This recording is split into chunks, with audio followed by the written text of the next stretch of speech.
A family wakes up to find an intruder in their apartment, but it's the way that this person broke into their home that's even more unsettling. Now, Summerville police say the suspect came from his own apartment next door through a wall and a connecting attic. And as News 2's Mason McLeod found out, it's not the first time it's happened around there.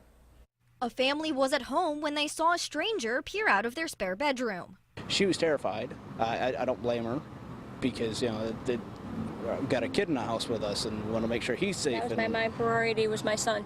Yeah. I wanted to make sure he was okay. Because when I heard him screaming, I ran in there hoping he was okay.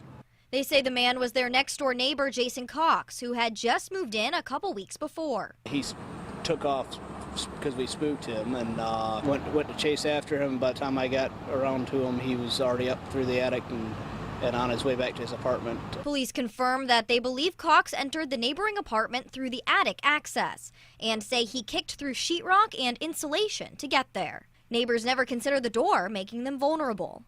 Didn't think of it for being a way of somebody getting in because there's supposed to be barriers between each one, and it's for maintenance purpose only, not for storage, so we don't even bother to go up in it. It just didn't seem to be an issue before. The Summerville Police Department says most apartment units have an attic access inside, and it's not the first time they've heard of one being used in a break-in.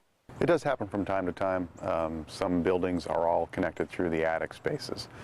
Not all of them, but some are. Captain Rogers recommends renters check out their apartments to see if they connect to an attic. Look up in the attic and see if it is interconnected or if it's just a wide open space.